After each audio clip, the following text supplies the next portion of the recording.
Welcome in episode 29, Ramie and Drew. I am Ramie Makloff. That's Drew Flaggy. We're a couple Milwaukee-based comedians just talking sports and, whatever else we decide to talk about. Drew, it's been about 24 hours since what you said was the best Bucks win of the season with no Giannis, no Chris. Come back from 11, 13 down, I think was how far down they were at some point. You still has the magic worn off of that at all? Or are you still standing by your best win of the season claim that you made last night? Yeah, I'm still saying best best win of the season, especially with no Giannis and no Chris. I guess if you say a game that was the best win of the season, I guess maybe it'd be Dallas. Because we were down. I mean, you were down by 25. It's just, I guess it's like the criteria of what you think is like the best win. Like, is it a wire to wire, just absolute ass kicking like we did the Celtics? Is it a come from behind win? Is it a close? Because we've had you can say the Sacramento win in overtime was a big win. I guess in the Doc era, this is probably the best win. If I want to downgrade. That's fair. No, that's fair. I think, and you know what? I think that's a good place to start measuring stuff from. And don't look now, but 6 straight wins coming out of the All-Star break under Doc Rivers, and the defense looks good. Last night I didn't lament it, but I mentioned that they weren't able to hold another opponent under 100 points. Marcus Johnson, I saw a point out today on Twitter, that is 6 straight games under 110 points that they've held opponents, and that'll do it more nights than not in this NBA, in today's NBA, and especially if you do have a healthy Giannis, Chris, and Dame, 110 should do it. 6 out of every 7 nights if we're applying it to a playoff scenario. If you can hold teams under 110 points more nights than not in this NBA, you're winning games. Yeah. Isn't the league average now up around 115 and a half to 116 or something? And that's not only with just the high volume of 3-point shooters where every position can shoot threes now, but also it's that 14-second shot clock, the reset. So guys are jacking up shots quicker in the shot clock again. And usually a lot of times on reloads, it's a quick reload, kick it out to the perimeter, somebody shoots 3. So scoring has been up over the past 4 years. So yeah, keeping guys under, I was happy with keeping teams under 116 or 120 even with under Griffin, which that's how far our standards slipped for what defense should be. I was thinking about this a lot. Well, today. They had held the team to under 100 points one time under Adrian Griffin. The entire time Charlotte. Under Adrian Griffin, they had held a team to under 100 points once. That's crazy. That's one of those stats that you see and it kind of blows your mind. Yeah, well, I mean, what did you say? I said it was Charlotte. That was the team that under Griffin we held under 100 points also. Oh. So we did it to Charlotte 3 times this year. But I was thinking a lot today about this. I don't think Griffin gets a job in the NBA ever again as a head coach. It's going to be a long time. I think he's going to have to work his way up from an assistant again. After if people are looking at, if you were a GM and you just kind of were like, well, what are the players saying after this Griffin fiasco? After, was he wrongfully fired? Was he not given a leash? Whatever. When Damian Lillard is talking in post games about how, Doc Rivers is implementing all the things that, they used to do in Portland to get Dame going. And then, Giannis, I guess they weren't running plays that Giannis was used to. And it's so now if Doc is going to be the coach for presumably the next 3 to 4 years, you got to think this summer he overhauls this and goes, how do we make a hybrid version of the Dame Portland schemes and the Milwaukee Giannis schemes? And how do we make some hybrid thing? It's both things happening at once. But that's a next year problem. I don't know. I think Griffin was just over his head. And with this thing, if you have any veterans on your team, there's no way you hire that guy. This was just, it's tough. And the better the Bucks look, the worse it looks for Adrian Griffin. You know what I mean? And especially on the defensive side of things. And just what you hear the Bucks talking about in terms of the open communication, the defined roles for everybody, on this team. And I've said this before, man. Sometimes it's not what these guys are saying, it's what they're not saying. And when guys are pointing out, like, yeah, we're having a lot of open communication. We know what our roles are. We have defined roles. What they're not saying is those things weren't there before. You know what I mean? And they've kind of gone out of their way to not blame Adrian Griffin and to not make him the bad guy or entirely the scapegoat on his way out. But the more and more you see what Doc Rivers is doing, you see what Adrian Griffin wasn't doing. And I'd hate to believe or think that Adrian Griffin doesn't get another chance, but man, it's a tough business.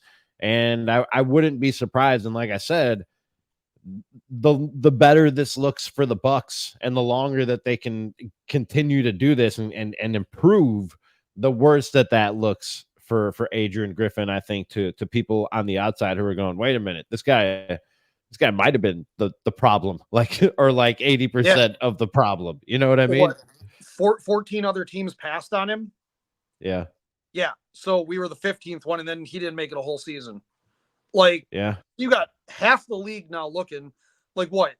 Look at all the teams that are in the top half of, the top 15 teams in the league. Probably not going to be a lot of coaching movement on these ones. Yeah.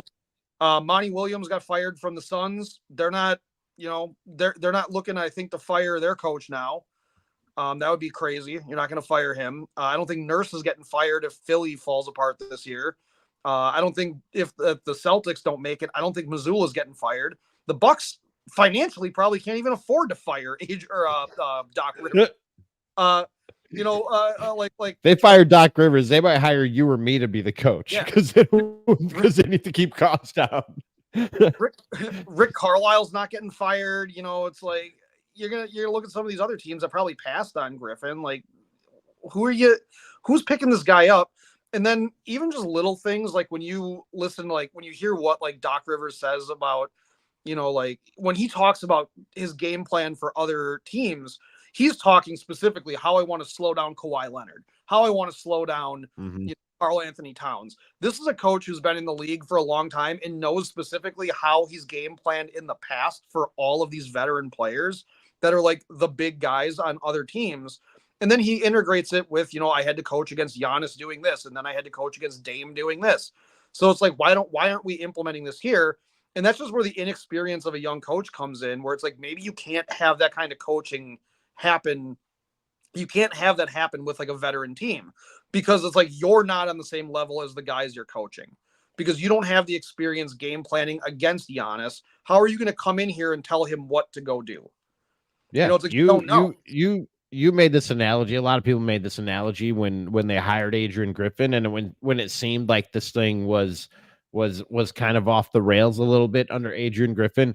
You gave a 16-year-old who just got their license the keys to a Ferrari, and it's not an easy thing to control. You know what I mean? Like, everybody thinks, oh, great, you have all these great players on this team, and of course that makes it easy to win, but it also comes with its challenges in terms of on and off the court, of how do you use these guys to the best of their abilities and use the combination of their abilities and skills to the best of their abilities, and egos, man, when you're talking about professional sports. You know what I mean? Like, that's a real thing that you're going to have to deal with, and just relationship dynamics and in a locker room and spending 82 games together and sort of being the guy who's supposed to set the tone and the culture and keep everybody on the same page. Like, it has a lot of challenges when you talk about being the head coach of a team that has those types of expectations. And that's why I said the job changed when he got fired.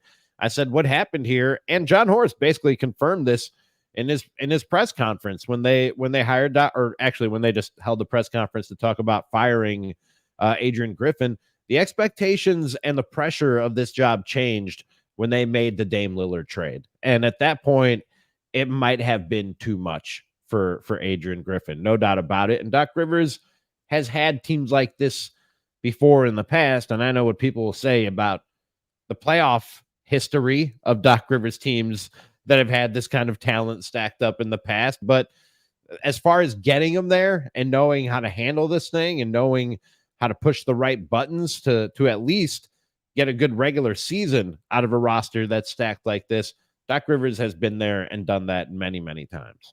Yeah, and then also the other thing is going to be the personalities just going into the playoffs. And you know, a big thing that we didn't talk about last night was how the Bucks. So like the game plan, you know, the scouting report on the Clippers is Harden, Paul George, and Kawhi Leonard run the most ISOs for a trio in the entire NBA. Like each of them, their isolation frequency is like super high among all three of them, and they're all three starters. So it's like if the ball goes to Harden, he's gonna ISO that ball. If it goes to Kawhi, he's gonna ISO that ball. In the way that Doc took it away was just play zone. You always got two men on wherever the ball is. Force them to pass it. And I actually listened to Locked On Clippers this morning because it just caught my eye what the episode title was that the Clippers collapse in the fourth quarter again. And this was only the second time that they had a lead going into the fourth quarter and they lost like the game. I disagree with that title. Like it's not me like being like shitty as like a Bucks fan and like dancing on like the grave of that game, but also it's like, did they fall apart or did the Bucks just come out and beat them? Did the Bucks play better and just want it more? Because there's not one player that I would point to that I would say it's their fault on the Clippers that made bad decisions or they got outplayed. Like you were even saying that you were getting nervous of like getting, oh shit, it's that version of James Harden coming at us. Yeah. Well, they're blaming that maybe the ball was in James Harden's hands too much. Well, James Harden was scoring. Yeah. What was supposed to go to Kawhi, who they admittedly said was worse? Like they're like, oh, he didn't play well yesterday. It's like, no, we took away a lot of good shots from him. Like it's okay to get beat. Like they didn't cause stupid turnovers. They didn't make dumb shots. That's saying you collapsed is when you played uncomposed. And it's that I just thought. Well, they did give up 40 points in the fourth quarter. That's I don't know if you'd call that a collapse, but defensively they sort of I think you could say collapse to give up 40 points in the fourth quarter. Even if the Clippers have a good quarter offensively, you give up 40 and you're still probably losing that game. Like I said last night, not only did the Bucks come back and like hang on to win the game, they came back and to quote Pat Beverly, put belt to ass and ended up winning that game by double digits. Or, well, no, they didn't win it by double digits, but they had a double-digit lead at one point. They had it up by 11 at one point, and then it was garbage time after that. Like, so in that sense, if anything, defensively, it was a collapse. Because, like I said, you give up 40 points, and you're probably losing that game either way. Sure, yeah, I guess you could call it a defensive collapse, but like a total and complete and utter failure at basketball? No. Like, come on. Like, no, I wouldn't say so. That's LA overreacting. Like, just calm down. It's okay. Like, they're still a good team. They're a good team. Like, there's no reason to be mad. Do we know if Giannis is going to be healthy for tomorrow? Have we heard anything? I didn't see anything today. Winded posted something about how Giannis is on the injury report for the tendonitis in his knee or something. That it's not the Achilles, but he's questionable. I think tomorrow's questionable might actually mean that that Giannis now, according to ESPN, will miss his 8th consecutive game. Did you see that today? Like, what exactly? Which thing? Giannis sitting out his 3rd consecutive game with who said that? I don't know, some girl. It was on. Was it First Take? I don't know what it was on one. It was on one of the shows. I don't know, but like it said, like I guarantee the teleprompter or whatever she had said Giannis is missing his 3rd game of the season, or like Giannis missing his 3rd game, period. And I think he thought it meant that Giannis missed 3 games in a row, which also. What a case for MVP that Giannis was able to score 46 points 4 days ago, and he did it from the bench, sitting on the bench in street clothes. Yeah, he did it. Yeah, in a tracksuit. It's impressive. I'm impressed. That's actually more of a case for MVP than anything. Here, I'll say that last night's game was actually indicative of Giannis not being the MVP because they were able to win that game. They didn't need him. This team doesn't need him. Well, since you moved on to the subject of ESPN and their outlandish NBA talk, let's get to something you and I both want to talk about today, and it's not Bucks related, but in a I was just gonna say, but in a way it is, because we talked, I don't know, last week. It had to be last week because it's only Tuesday, about how like all of a sudden the Bucks are boring. You know what I mean? And they're what are people gonna talk about? What are they gonna move on to? They could just talk about like how the Bucks are good now, you know what I mean, or other basketball stuff that's going on around the NBA. But this was on ESPN today. This is Ramona Shelburne. Who am I? Who? Oh God, I'm drawing a complete blank now. The host of the show, the host of Inside the NBA on ESPN, Ramona Shelburne. God, dude, what is wrong with me? My brain is just not working right now. Malika Andrews. This is and Kendrick Perkins, and it's funny because Danny Green tries to jump in with like bring some level-headedness and some sanity to it, and they're just not having it. They go right back to the craziness. This is the hold on. This is the crew today on Inside the NBA talking about Victor Wembanyama wanting out of San Antonio if they don't turn things around soon. Victor isn't that patient. No, I think the rest of the league has started to understand that now in the best way possible. So what does the timeline look like now? I don't want to hear that word anymore. Timeline, patience. Like Damian Lillard, when he asked for a trade from Portland. Pause that.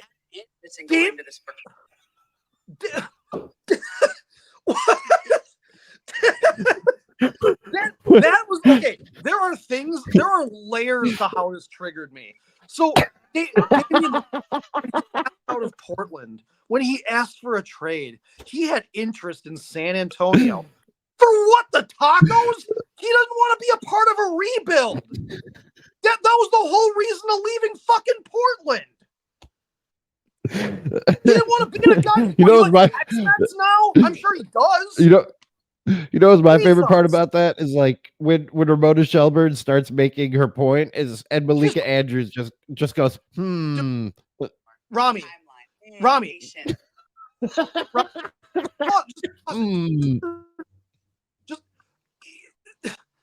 Dude, we're never gonna get through this if you're gonna go on an. We're never gonna get through this if you're gonna go on an 8-minute rant every 12 seconds. I'll cut it at points. when Ramona Shelburne, dude, she's so full of shit.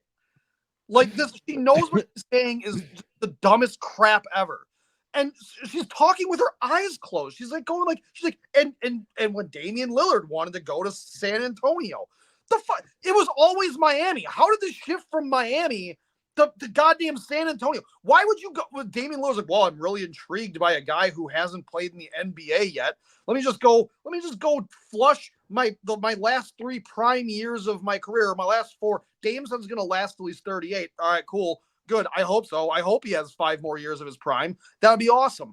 But it's like, holy shit, you're going to go flush 3 of those down the toilet and hope to God that Wembanyama can actually be an NBA player before you know anything? Well, you might as well have rolled the dice with Scoot Henderson and fucking the other asshole over there that they just drafted. Fuck. Asshole. I had a brain fart. I watched them and I'm like, what the? Oh my God. It's just that is insanity. That is the most. I said that this is the NBA's version of the fucking View. You might as well have Joy Behar and Whoopi Goldberg out there making fantasy trades. This shit's stupid. Kendrick Perkins should be embarrassed to be on that show. And I mean, Danny Green. Oh, look at this. Look at her. She looks like what's the chick from Cheers that died? Kirstie Alley. This fucking like I got a big nose. This bitch looks like a bird. I'm sorry. God. Can I continue on now? Can I continue on? Yeah, it hurts my Victor head. isn't that patient. No, I think the rest of the league has started to understand that now in the best way possible. So what does the timeline look like now? when he asked for a trade from Portland. Issue with Wemby. Wemby hadn't hit the league yet, but there was a fascination with him, and there was a respect for Greg Popovich. And there was not really any traction on trading for Dame because Victor is so young, and they have a young team, and they want to see that develop. Victor's here. Victor is ready to win. And I know they have this idea that they're going to take 2-3 years and find the right core, and they're all going to be on the same timeline, but I don't know how patient he's going to be, because when I watch him play, that man is competitive. He wants to win. And how long do you give it, Malika? Year? Two?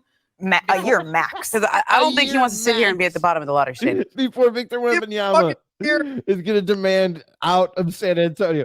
That would literally be unprecedented. That has not happened in the NBA, where a guy gets drafted and in his first 2 years in the league, he's demanding out. It just doesn't happen. Cade Cunningham is doing that with Detroit. Cade Cunningham doesn't want to be in Detroit. Cade Cunningham has no negotiating power or any influence whatsoever to force his way out of Detroit. Let's carry on. He may not be patient, but he won't have a This is where Danny Green tries to bring some sanity to the conversation. Kendrick Perkins is like, choice, because it's really up to Pop and organization. He's gonna have to wait. It's obviously his turn, but he's gonna have to wait until they get the pieces they can get for him. There are players. You know, the pressure is on. Do we need to watch the whole thing? Can we stop right there? No, I feel like that gives you the okay. The stupid points have been made. The stupid points have been made. You can just get. This is, good for Danny Green for just having a brain. I mean, it's really hard to come by with like ESPN NBA analysts, and like I don't claim to be brilliant, but like you got Malika Andrews and her fucking wine friend sitting here just like it's a fucking book club or a sewing circle, being like, and he's not very patient. Like you talk, that's like they're talking. It's 1 year, man. He's not even through his entire rookie season. Dude, I knew this would happen. I knew this would happen eventually with Wemby, but it took 60 games. It took 60 games. And the real problem I have with this is, and part of this is the consumer's fault to an extent. And Ty Windish pointed this out when he was on our show before. They're going to keep doing what gets attention and what does numbers. But also B, our media literacy is at an all-time low with the advent of the internet and with just rumor talk like this. People don't know the difference between like just random fucking crazy speculation and reports. And the line gets even blurrier when you take Ramona Shelburne, a reporter. She's not one of their opinionists. You know what I mean? Who just goes out there and makes outlandish statements. She's a reporter who they're putting on the desk to make crazy speculation like this. And people, dude, the ball will get rolling soon if they keep this shit up of like almost manifesting this crazy talk into reality. And they've been trying to do it with Giannis for a long time, and now they're going to do it with Wemby. And this is the thing about Victor Wembanyama also. He doesn't talk like that. There's one thing I hope about all these European players. Would it be fun to watch Luka and Jokic play together? Yeah, that'd be great. That'd be a lot of fun. Do I want them to? No.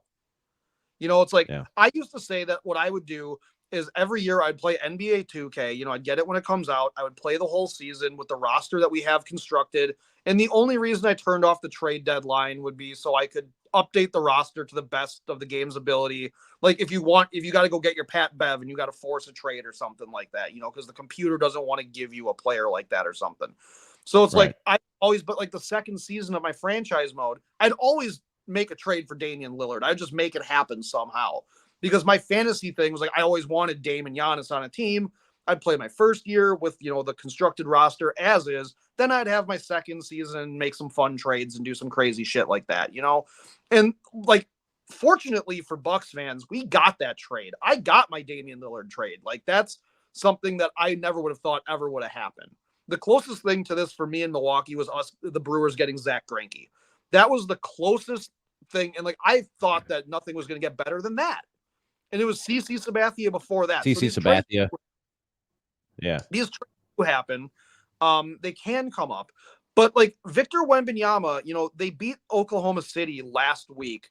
And he had those big blocks against Chet Holmgren. And like, it's like, oh, like maybe he actually is going to be the rookie of the year now. Like Wemby might have solidified that, and they beat I think the 2 seed, like they were the 2 seed at the time of the Spurs winning this game. A 12-win team goes out there and beats a home court team that's destined for the playoffs this year. That's huge for them. That's a good like learning experience. That's great for growth of like Wembanyama, and that's really cool. And I hope that there's like a rivalry between those guys, like that they can have some kind of little Chet versus Wemby every single year. That would be a lot of fun, especially because they seem to have a little bit of I don't know if it's like real beef, but at least like basketball beef or friction, because they go way back as far as like competing against each other in like U18 international competition and shit like that. I really hope that this, I know it will because it's the NBA and this is what NBA media has turned into, but I really hope that this Wemby nonsense doesn't pick up any steam.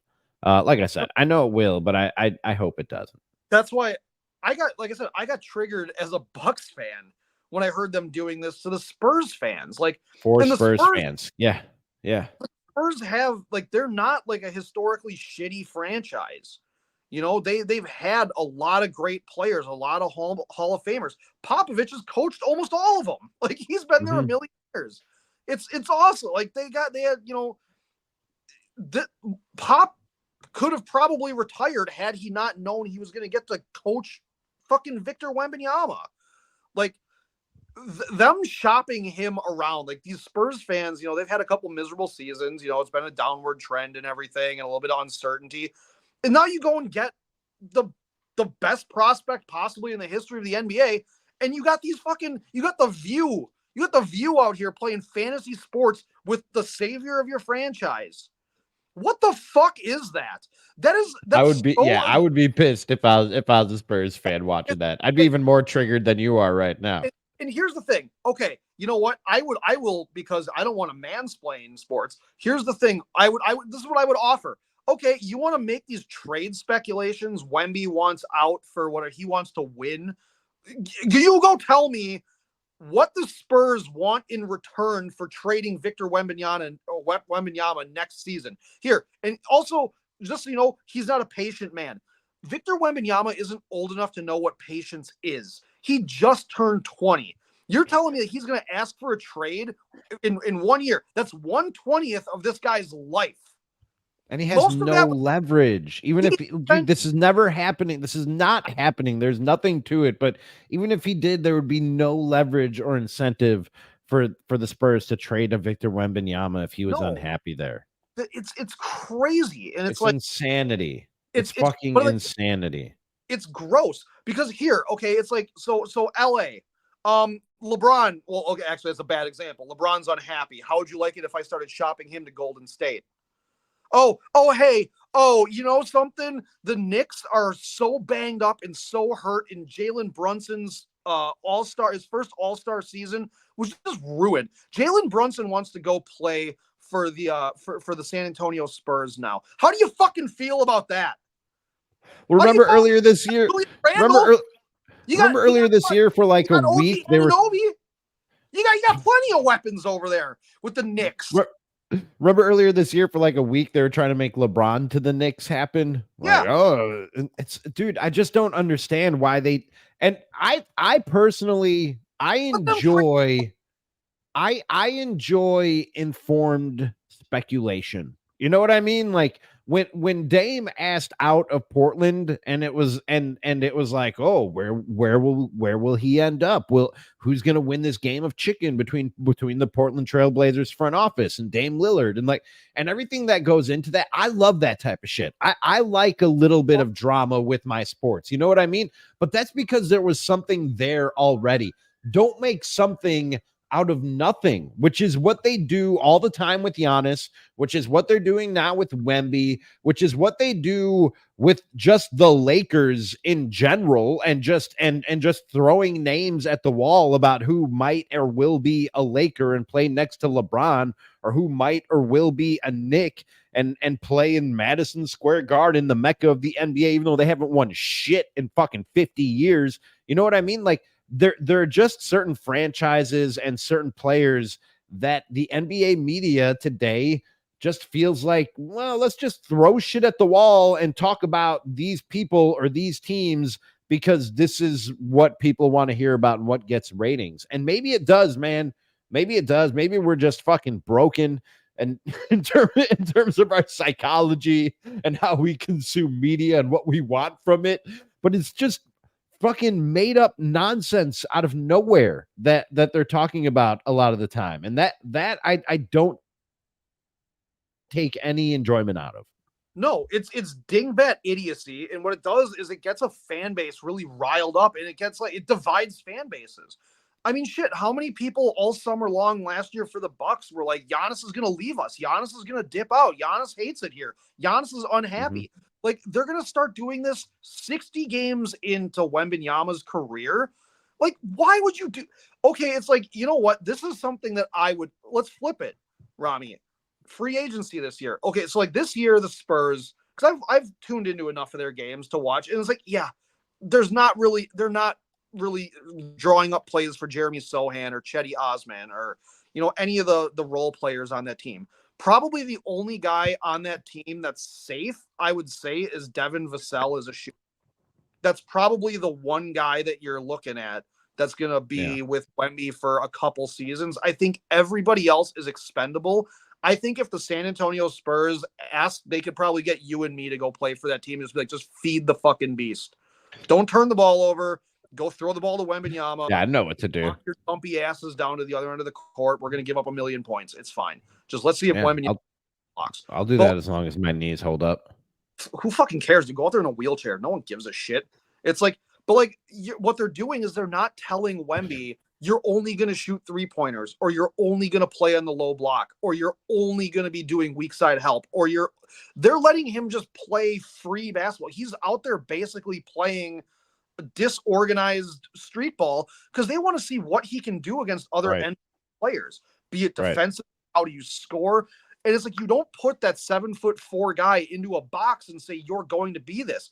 You got to see what you got here. You got to unpack this thing. You got to see what he can do, what his skill sets are, what we can hone, what he needs to work on, and then start finding players a year or two away that you can add pieces to. What makes him better? What does he need? Does he need another defender down low? Does he need a big body guy like Brook Lopez or something? Does he need something down there to help him be the best version of himself? Probably you're going to want to load up on shooters. And you know what I would say? Honestly, this would be my speculation, and I hate to do this to another fan base that I hate how they've talked about them all season long, but it's like, all right, Spurs, you got to go get some free agents. Go get Donovan Mitchell. You don't got nobody on the books. That's not doing the same thing that they're doing with Wemby. I won't say all. Most indications are that Donovan Mitchell is getting out of Cleveland after this year. You saying that is not the same thing as just random out of nowhere saying, where will Wemby or when will Wemby want out of San Antonio? That doesn't make any sense. All right. That made us both angry. Something in the NBA media that makes us both happy is Pat Bev. And since I was able to share my screen before and it didn't crash the whole podcast, Drew, I want to share a couple of Pat Bev things with you before we wrap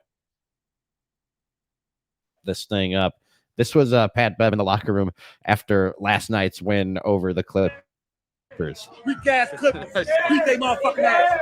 Fuck out of here. I love how he just says it. He just says whatever it is that he's thinking. He's just gonna go ahead and say it. There was also oh dang, that's not what I want to show you. There was also he made a poster for the Belt to Ass tour. That was Yeah, I saw that too. Let me see if I can find that. Just show it to the people. Here it is right here. It's the this is a scene from next Friday for those who don't know. And it's the Belt to Ass tour. 6 cities and counting coming to a city near you. And it's Craig from Friday. I forget who they were beating with the belt, but the Belt to Ass tour continues. Like I said, I don't know if Giannis will be back or not tomorrow, Drew, but I hope the Belt to Ass tour just keeps on rolling, man, and keeps giving these NBA talking heads nothing to talk about, so they have to go and do what they do to Bucks fans to other fan bases. I hope that's the case. Better them than us, Drew. No, because like honestly, like I said, I want all of these players to stay put. I would rather have you have your one monument on every team or something like that. Sure, you're gonna have mobility with trades and everything here and there, but as far as like guys like leaving, like Wemby, Luka, Jokic, Giannis, like I just named a bunch of European players too. Maybe there's something there. Don't let Gilbert Arenas hear you. No, well, yeah, okay. Maybe these guys grew up watching, I don't know, fucking Dirk Nowitzki. Look at how old they all are, and that Dirk was the guy that they watched. Like, maybe a little bit of loyalty is going to go a long way with some of these dudes over there, that they're going to want to build something themselves, and maybe, hopefully, you know, honestly, if Wembanyama, I won't say if, I'm going to say that Wemby is going to be a Spur for life. I'll flip it the other way for Spurs fans. I would love that for them. I would love Victor Wembanyama to win a championship there. And if you only get one out of it, you know what? At least you can say your guy was loyal instead of all this other shit that goes on. Like that. Honestly, like that, I don't care. I don't care if guys play in one place their whole career. I don't care if they move around. I don't care. I just, like, if you want to leave. The movement is cool. Like it gives storylines when it does happen. It is cool when they do stay in one place their whole career. You know, that's a cool story too. But I don't care. I just want, when we talk about it, for there to actually be some criteria for what we're talking about and when the fuck we talk about it, and you're not just pulling things out of thin air. Yeah, well, it's like when more and more of these guys start being high character guys, because also like that's the other thing too, when like Malika Andrews is being like, "Oh, we don't know if Victor's not patient." How do you fucking know? They don't. How do you know? You don't. Like you don't know. Like you don't know anything about these guys. Like you're assuming things based on what you want. And it's whatever her name is, Sherry O'Terry or whatever her name was. Shelburne. What? Ramona Shelburne. That was it. Yeah. Yes. She's over in LA. Like, man, I mean, she got her viral clip. Good for her. But you know, it's like, but also it's like, you know, there are plenty of people. She should know better. Ramona Shelburne is like a good, experienced NBA reporter with sources and whatnot. Well, and she should know better than just be throwing shit at the wall like that. Yeah. But there's also other, like, you know, there are guys who are like opinionists that are, you know, that they don't even, they're not even on ESPN, but like, you know, they got opinions. Like I said, before I got onto the podcast, I was watching Gil's Arena with Gilbert Arenas. And, you know, hey, Bucks fans, did you know that the Bucks haven't beaten anybody since the All-Star break? Bunch of bottom feeders. That's what Gilbert Arenas called the Minnesota Timberwolves. A bunch of the one seed in the West. They beat the two best teams. They beat the two best teams in the West right now. Coming out of the All-Star break, and one of them they did it without Giannis and without Chris, but they haven't beat anybody. What a just stupid fuck. Well, you know, I just realized, Drew, that tomorrow is a late tip-off, 9:00. I know we talked off the air that we were going to go to Madison, try to get on the list at the Comedy on State open mic. Are you still down to do that? Are we still doing that? I'm kind of on the fence right now. All right. Well, I'm going to go do that. But we could do a post game. We could still do a post game. Like we'll be out of there by 11:30, right? We could do it from the car. Really, I have my little wireless lapel mics. We could do it from the car if we were to go. All right, we could try that. Yeah, I gotta. Yeah. All right. We can do a post game regardless. If you want to do it from the car, and I'll do it from here if I stay home or whatever. Well, either way, but episode 30 of the Ramie and Drew show will be coming your way tomorrow after Bucks and Warriors. It's episode 30, and we're playing number 30 tomorrow. Oh my god! Oh my god! It's our dirty curry. Oh my god! That'll be fun. Oh, speaking of the Warriors, sorry to bring this up. Draymond Green actually said, now this should concern Bucks fans. He said that when he steps on the court, he actually does have an alternate personality, which that's fucking nuts. That doesn't surprise me at all. That he's like, this is like a revelation. He's like, oh, I feel like a different man when I'm on the court. Really? Yeah, who didn't know that? Because he is like a pretty fun, like nice guy off the court. You know what I mean? We talked about that. Soup commercials with his mom. Yeah, he seems like a nice guy. The guy's got multiple personalities. And then I'm glad he admitted it. Yeah, and then he starts rib kicking the shit out of like. Is there something with a basketball? Like, is it like, does he like touch leather and like lose his mind or something? I don't know. Jesus, I don't know. But either way, we'll come your way tomorrow with episode 30 after Bucks and Warriors. This has been episode 29. I'm Ramie. That's Drew. I'll be in Madison at Comedy on State tomorrow. Hopefully I'll get on the list at their open mic. Drew might be there, but if you want to come check out some comedy, even if we don't get up, it's a great open mic. So come and check it out. That's Madison, Wisconsin, Comedy on State tomorrow. And hopefully we'll see you there. Either way, we will talk to you tomorrow on Ramie and Drew. Drew, I will talk to you tomorrow as well, my friend. Okay. All right. See you then.